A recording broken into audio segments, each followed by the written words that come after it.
¿cómo les va? Muy buenas tardes. Les damos la bienvenida al Salón Presidente Alfonsín de la Legislatura de la Ciudad Autónoma de Buenos Aires. La ocasión que nos convoca aquí es algo que sucediera el 10 de septiembre del año 2020, por una iniciativa del diputado Facundo del Gaizo. El cuerpo de esta casa, el cuerpo legislativo, sancionó la declaración 364 que dice: declárase personalidad destacada de la Ciudad Autónoma de Buenos Aires en el ámbito de la cultura al doctor en filosofía, investigador y docente Francisco García Bazán.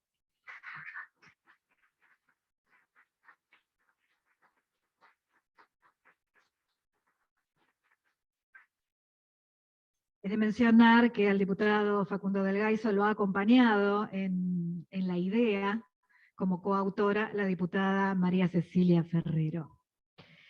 Vamos a mencionar además que adhiere a este homenaje al doctor Francisco García Bazán la Sociedad Argentina de Escritores, representada por el doctor Antonio Las Heras, quien se encuentra presente aquí, secretario de la Comisión Directiva Nacional. Una vez más, les agradecemos a todos y todas quienes nos están acompañando, a la familia de nuestro homenajeado, amigas y amigos, y vamos a dar comienzo con las palabras de quien ha sido el autor de esta iniciativa, diputado Facundo del Gaizo.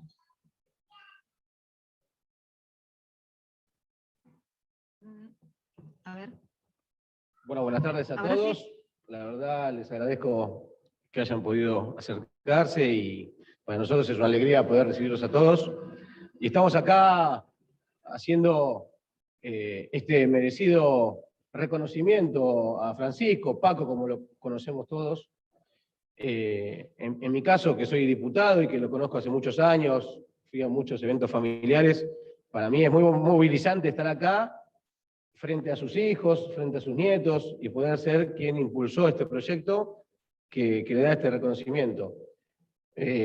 Ahora voy a leer todo su currículum para recordarlo, pero más allá de la cuestión que nos compete, que es todo el reconocimiento académico a su trabajo y a lo que él ha realizado, me parece que la parte de la dimensión humana, la parte familiar, es más que trascendente, que hoy puedan estar acá sus hijos y sus nietos chiquititos, y que quizás pasen dentro de muchos años por la legislatura y digan, yo estuve ahí cuando homenajearon a mi abuelo, que lo nombraron persona destacada de la cultura de la Ciudad de Buenos Aires. Para mí, como representante del pueblo de la Ciudad de Buenos Aires, es un honor y un orgullo poder darle este merecido reconocimiento a Paco y poder compartirlo con todos ustedes.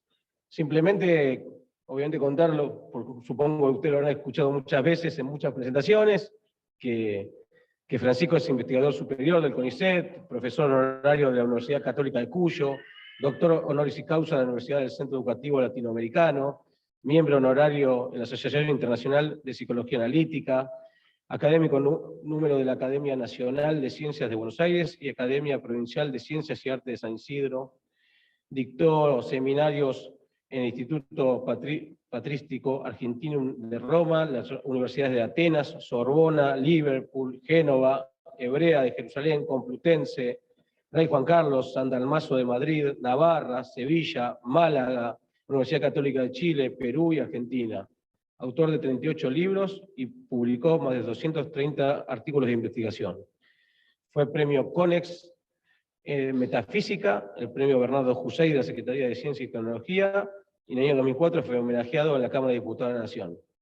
La verdad que es extensísimo y está bien merecido que hoy la Ciudad de Buenos Aires te pueda reconocer y nombrar con lo que vos merecés, que sos una persona muy destacada en la cultura. Así que de mi parte, agradecerles a todos y escuchar a Paco. Bueno.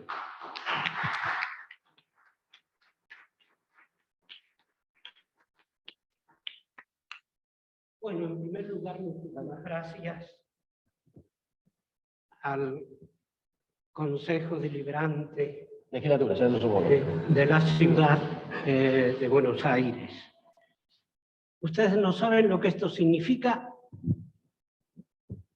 para alguien que llegó a estas playas, exactamente, a estas playas hace ya 60 y pico de años. La ciudad de Buenos Aires, miren, dicho en forma así familiar, doméstica, era más importante en mi niñez que la Argentina, porque lo que conocía era la ciudad de Buenos Aires a través de una serie de películas, etcétera, que eran muy notables en aquella época. Entonces, lo primero que voy a hacer es un breve elogio. Ustedes saben, la palabra elogio es eulogos, una palabra que eleva, una palabra que entona. Bueno, eso lo merece la ciudad de Buenos Aires. Son Málaga, en el sur de España, junto al Mediterráneo, la ciudad en que nací. Roma, en el centro de Italia, la ciudad en la que recibí la formación de posgrado y nació nuestro primer hijo varón, Francisco. Y Buenos Aires, la ciudad en la que desembarqué hace 64 años, en la que terminé mis estudios secundarios, recibí los 2 títulos universitarios que poseo e ingresé hace 50 años al CONICET como becario primero y como investigador de carrera después. Pero me falta mencionar la ciudad en la que vivo desde hace ya muchos años, Martínez, la localidad en la que vivo hace 60 años y en la que contraje matrimonio con mi querida esposa Lili hace 53, y junto a la que hicimos crecer a nuestros 6 hijos, que ampliaron a la familia de cuño ítalo-hispano con otros 18 vástagos. Martínez, inseparable de Buenos Aires, la metrópolis de nuestra Argentina, pero antes la metrópolis, el espacio embrionario organizador de la posibilidad de la provincia de Buenos Aires. Martínez, la localidad sanisidrense, es el ombligo del mundo para sus habitantes, porque muy cercana y hermanada con Buenos Aires, en ella desde siempre han sido posible soñar los más altos anhelos nacionales.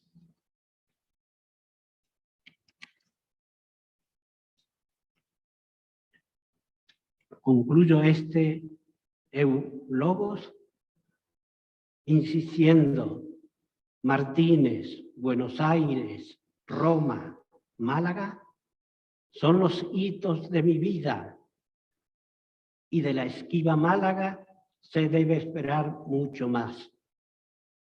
Porque también en ella vivió el general José de San Martín, su niñez y su primera adolescencia, respirando las mismas brisas marítimas que quien les habla antes de pisar el suelo americano las había respirado durante una década y media.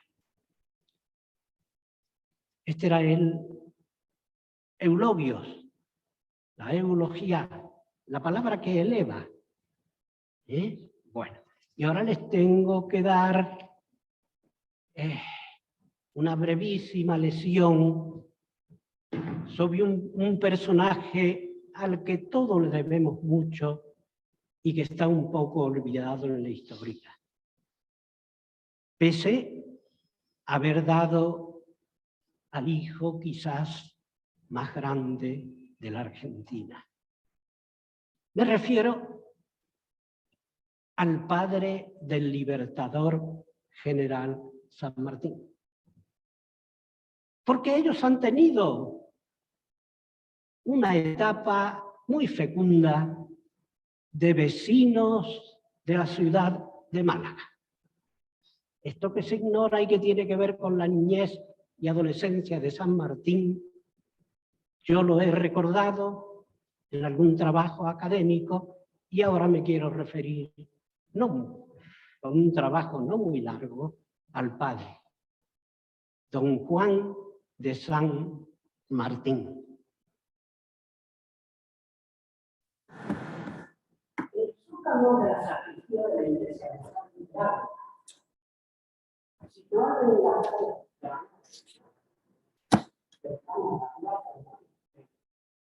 otro lugar emblemático, porque allí se reúne el Cristo al general Cristo.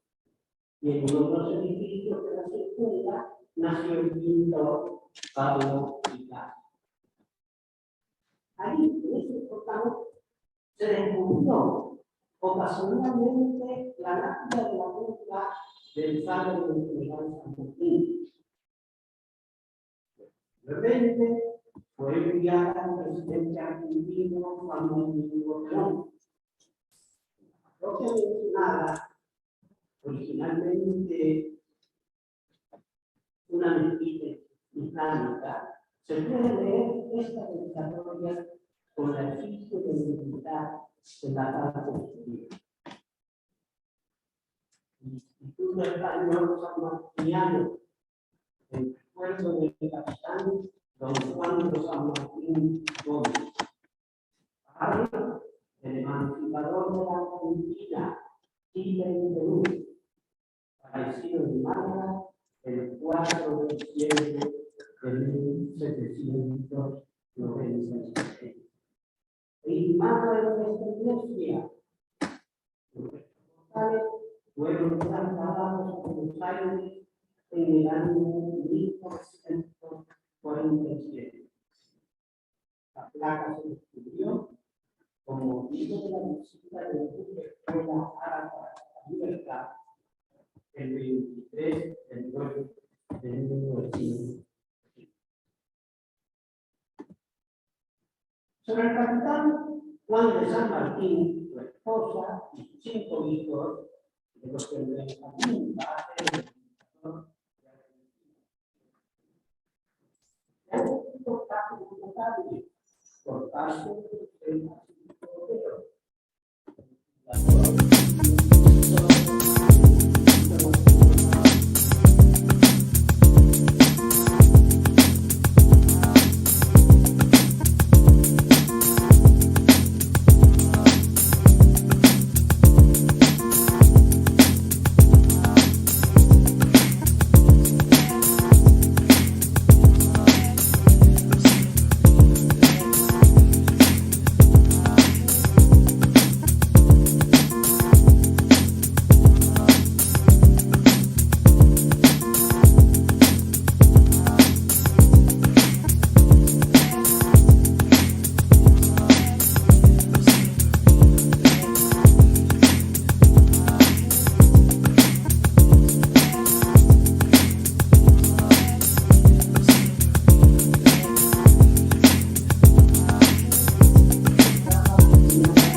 Probablemente se haya transmitido el apellido San Martín bajo la protección del santo caballero andante que fuera San Martín de Tours, de difundida devoción desde fines de la Edad Media por tierras galas y el norte de la península ibérica.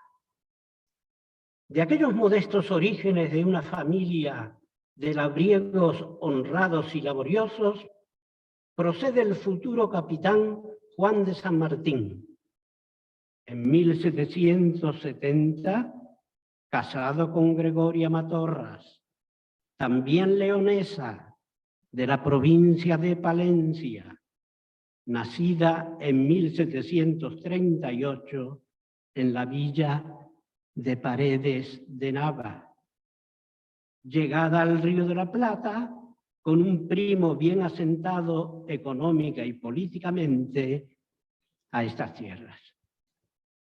El joven San Martín, padre de sólidas convicciones cristianas, a los 18 años debe abandonar el hogar paterno por las limitaciones económicas para ingresar en el ejército hispánico, que iba de uno a otro confín del mundo sin limitaciones.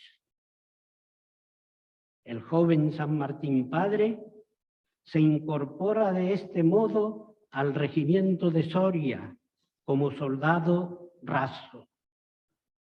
Con el paso del tiempo, varios de sus hijos serán alistados en el mismo regimiento, el de Soria.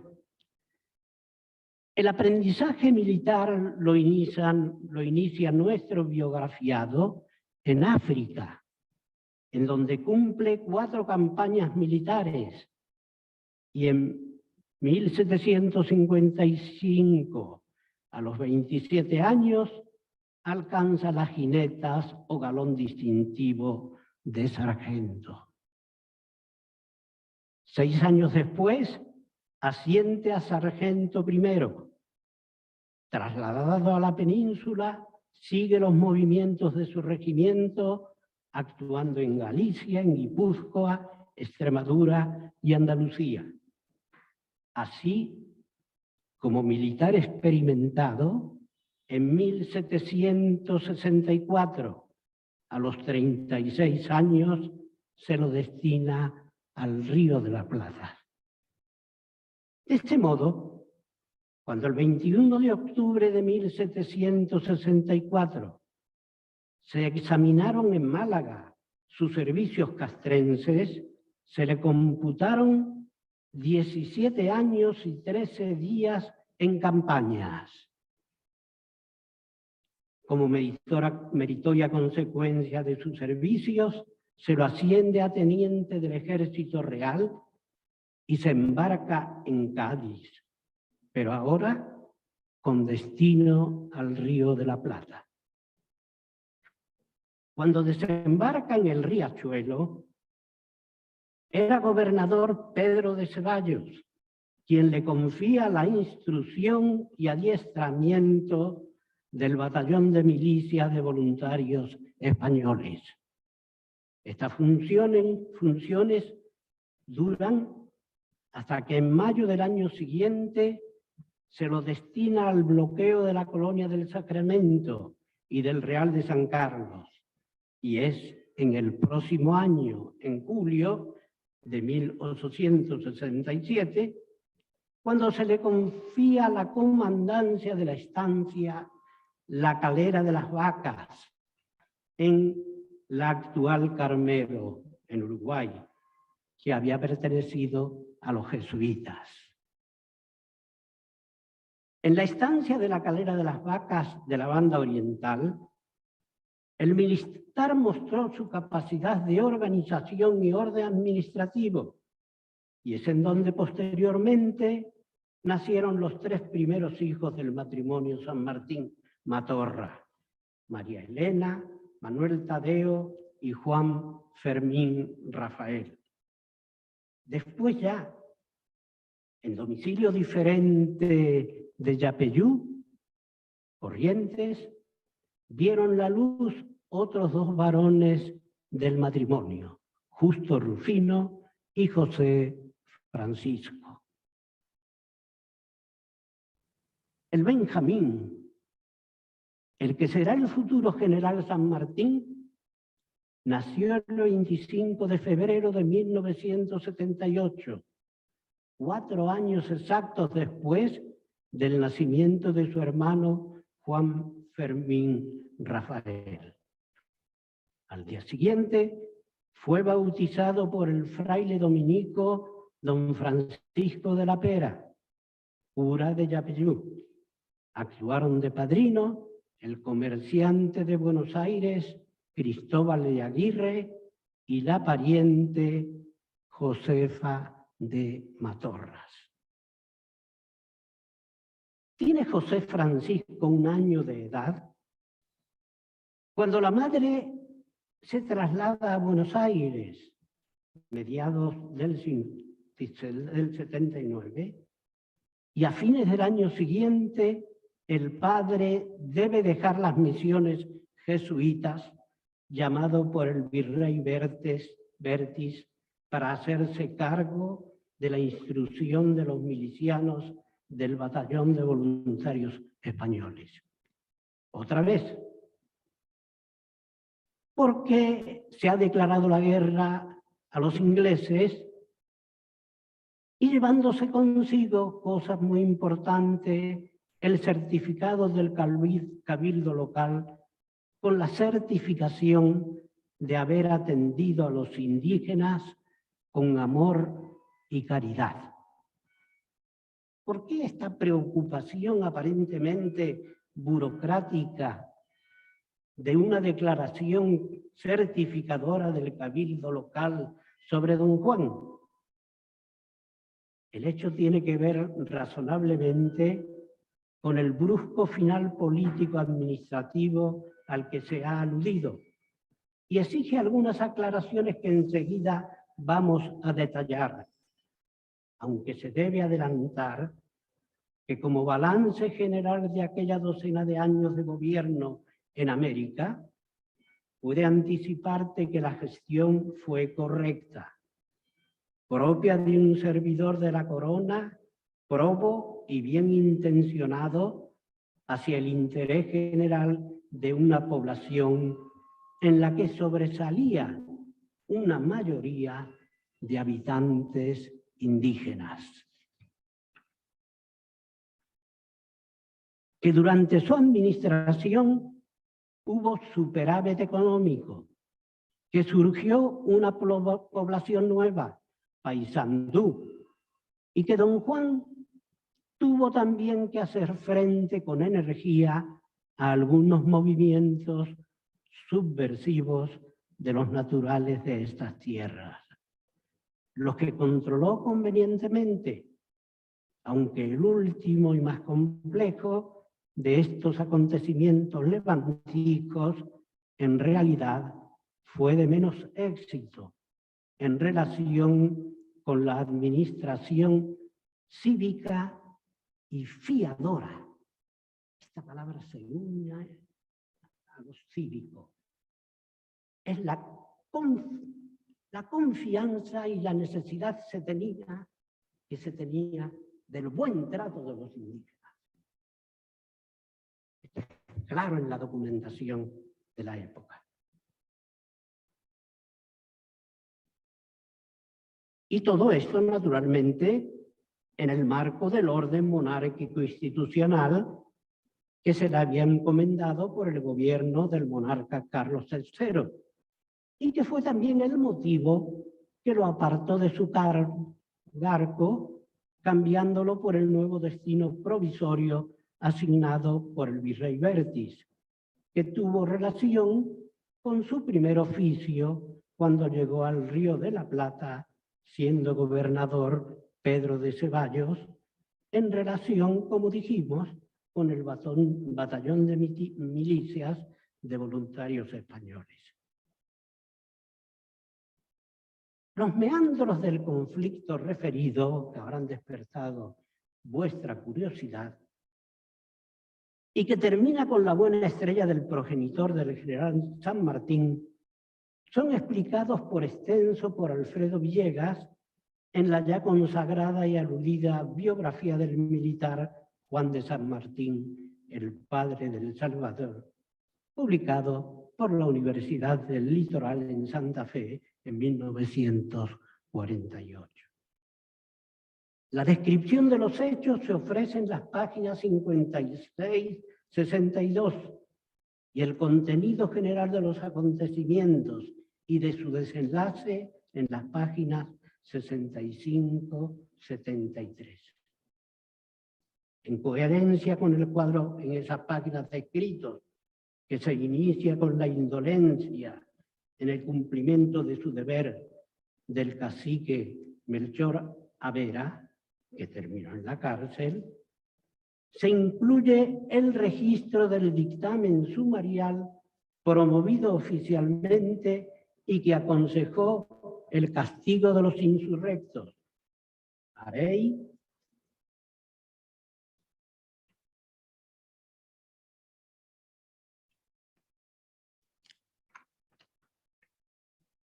el intérprete Tayuare, Azurica y sus cómplices, pero la destitución paralela del teniente gobernador de Yapeyú, el progenitor de San Martín. La justicia para todos.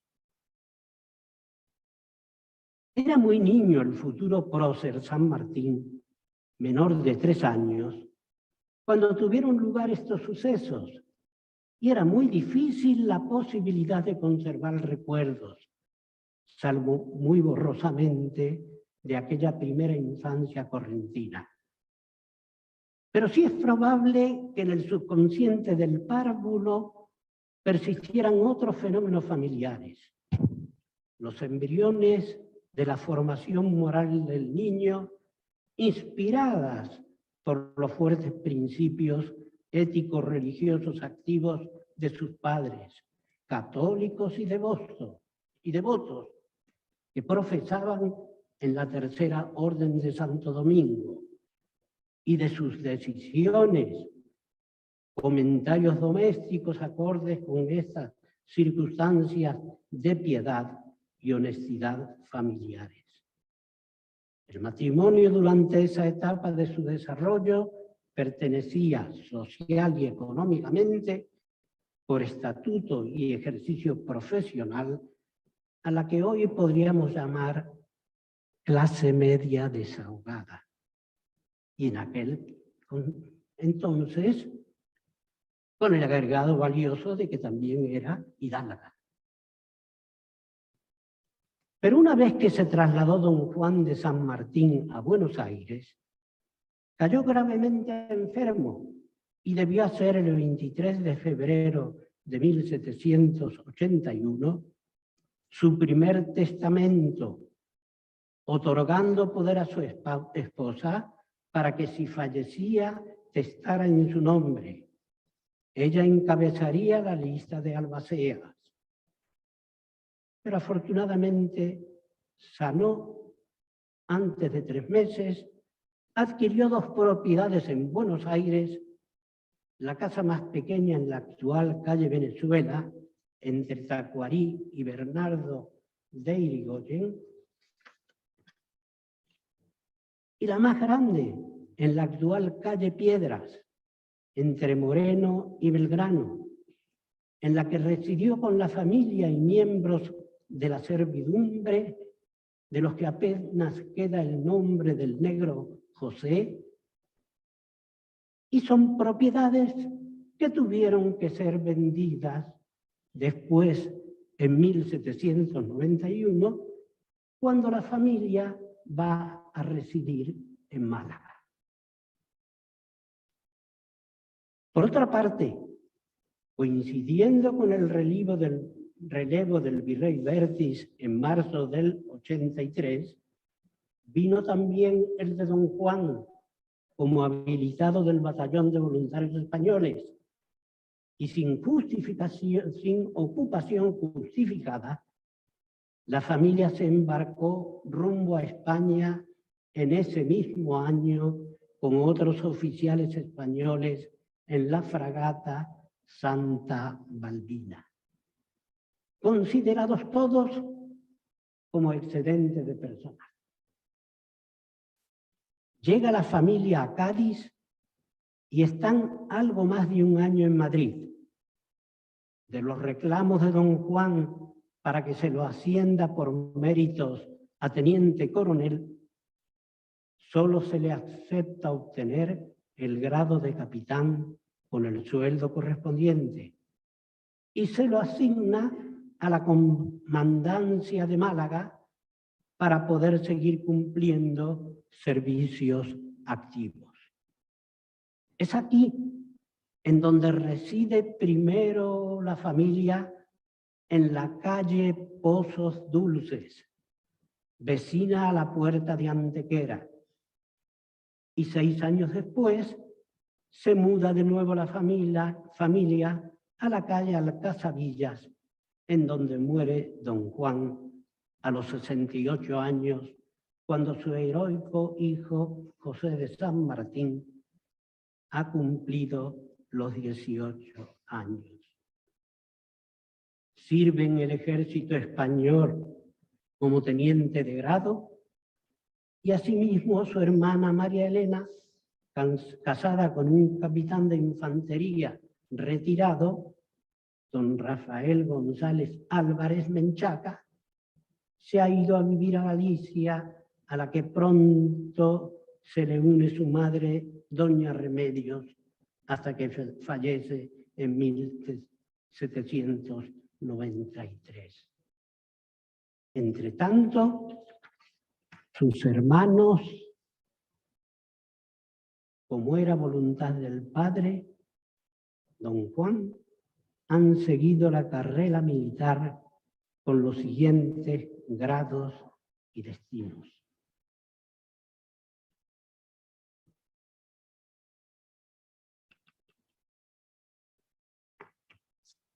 No me refiero a la biografía y su estadía en España de doña Remedios, pero sí brevemente porque tiene que ver con este itinerario ya proyectado por el padre de oficios militares a los hermanos. Como les había dicho, del matrimonio contraído entre don Juan de San Martín, ayudante mayor de la Asamblea de Infantería de Buenos Aires, y doña Gregoria Matorras, nacieron en la Real Calera de las Vacas. Es una hacienda mixta, en la que se cultivaba la cal, se hacía la tarea empresarial industrial sobre la cal y al mismo tiempo se convivía con el ganado, que eran vacas, ¿no? Era una buena empresa, excelente. Y algunas de las instituciones de Buenos Aires que han tenido que ver con huérfanos eran alimentadas por los productos que se obtenían de esa hacienda.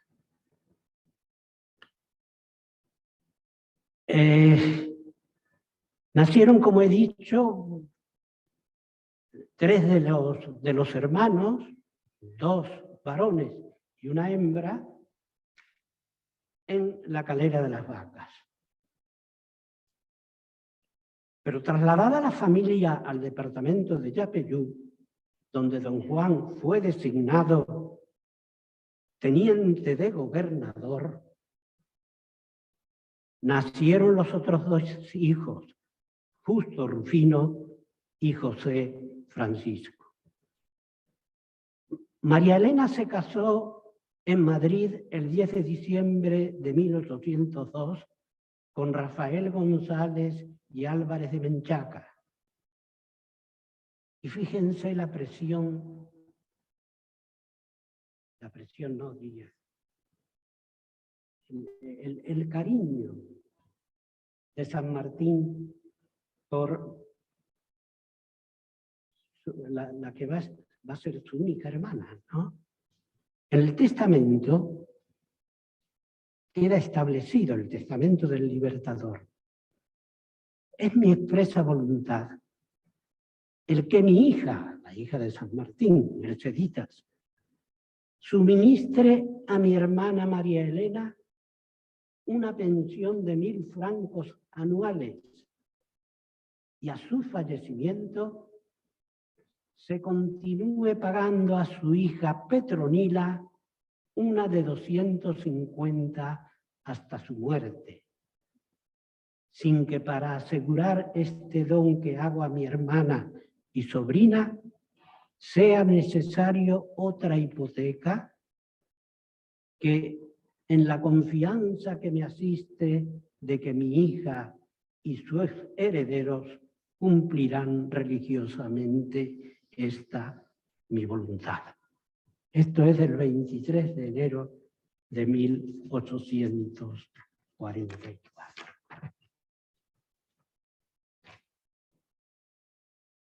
¿Qué ha sido de los demás hermanos? Unas referencias breves para que los tengan presentes. Han sido todos militares, como quería el padre. La hoja de servicios de Manuel Tadeo le presenta robusto y de corta estatura. Tuvo especial gusto por la música, como acaso originado en el Colegio de San Telmo, es el San Telmo de Málaga, de gran prestigio entonces, al que pudo asistir desde su llegada a Málaga. Y también debe suponerse que, como José Francisco, fuera un buen matemático, pues desde sus primeros años de oficial se le dieron cargos de artillería, arma facultativa, ya entonces muy científica, y que ello solo era accesible a los técnicos y marinos.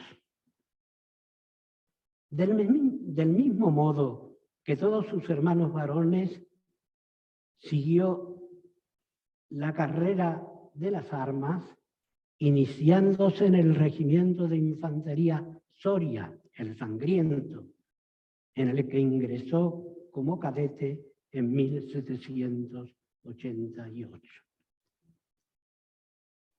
Con dicha unidad tomó parte en la campaña de África del 90 y participó en las campañas de Ceuta y de los Pirineos Orientales. Quedó prisionero de los franceses junto con su regimiento al rendirse la plaza de Figueres. Firmada la paz de Basilea en el 95, fue liberado. Concluida la guerra contra Francia, sirvió como maestro de cadetes durante 2 años y medio y fue comisionado por el término de 9 meses en el reino de Murcia en la persecución de malhechores y contrabandistas. Al iniciarse el siglo XIX, obtuvo el grado de capitán y pasó a revisar en el Regimiento de Infantería Valencia. En 1806 fue agregado al Regimiento de Infantería de la Plaza de Ceuta. Participó en la Guerra de la Independencia y luchó contra los franceses. El 16 de septiembre de 1808 fue nombrado ayudante del campo del general Conde de Castillo y Orgaz, revistando en los ejércitos del centro Extremadura, Cataluña y Valencia. Participó en las jornadas de Tudela, Navarra, Ciudad Real y en la retirada de Despeñaperros. En los últimos años de esta guerra se halló en el sitio y defensa de Valencia. Se graduó de coronel en 1817.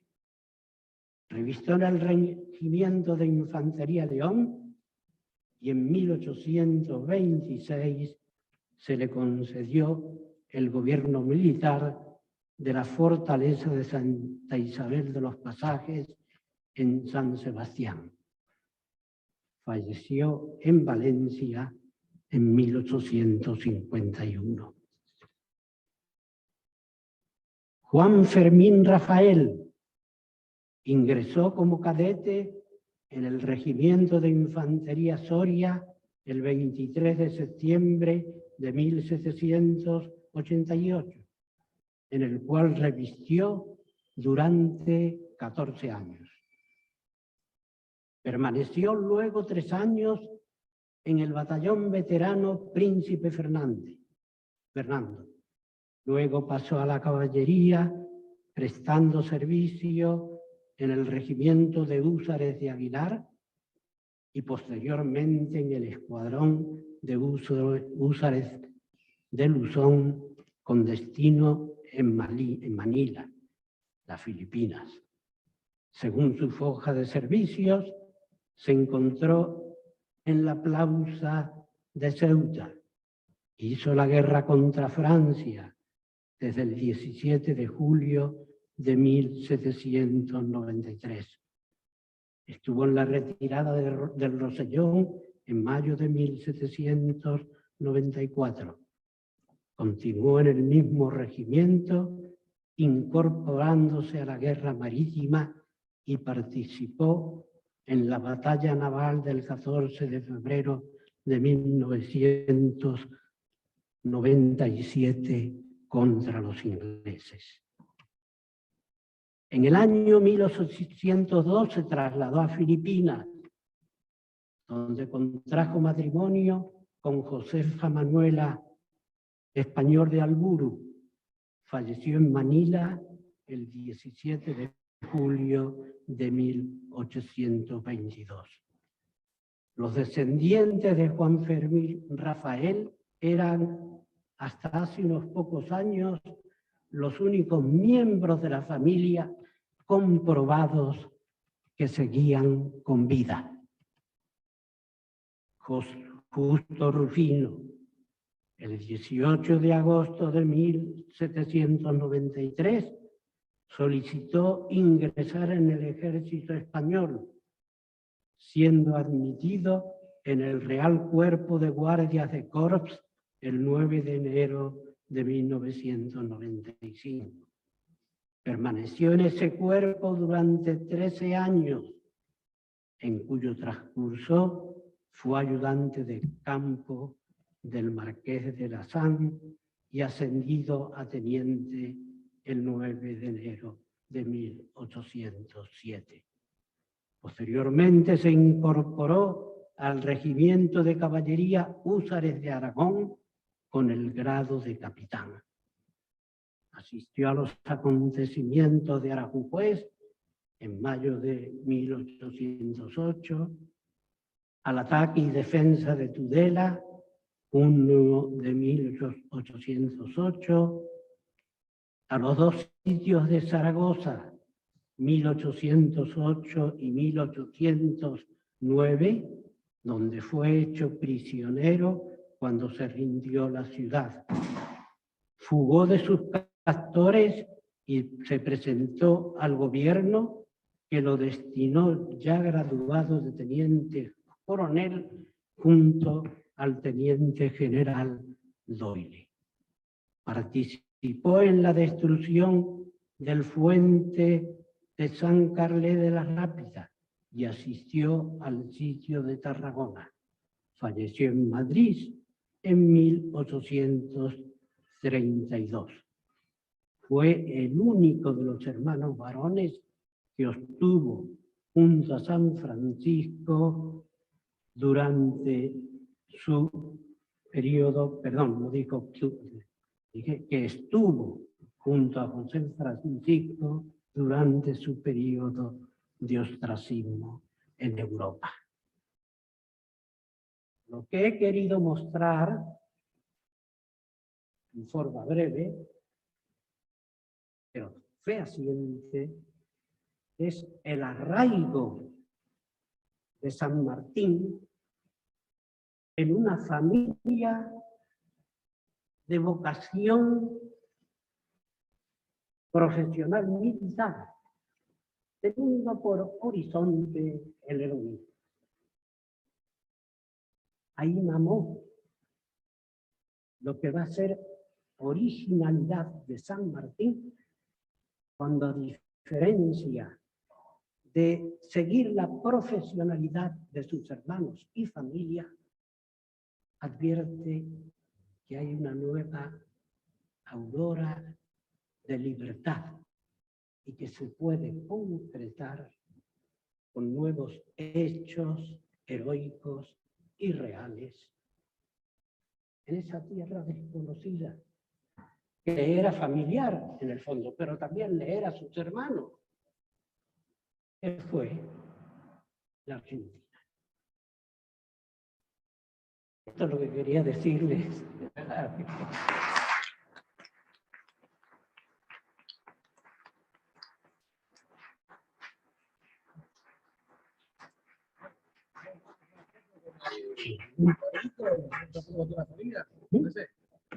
Muy bien. Cuadrito y con toda la familia.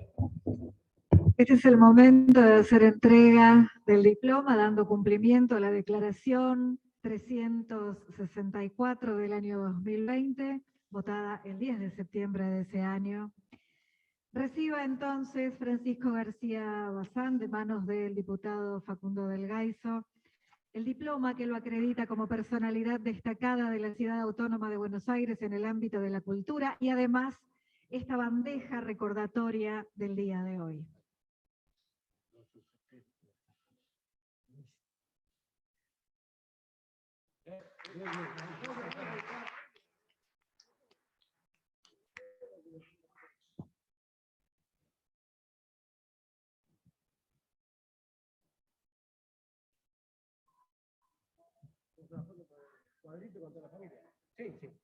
Luego de la foto final, vamos a invitarlos a disfrutar de un brindis a la salida del salón. Muchas gracias.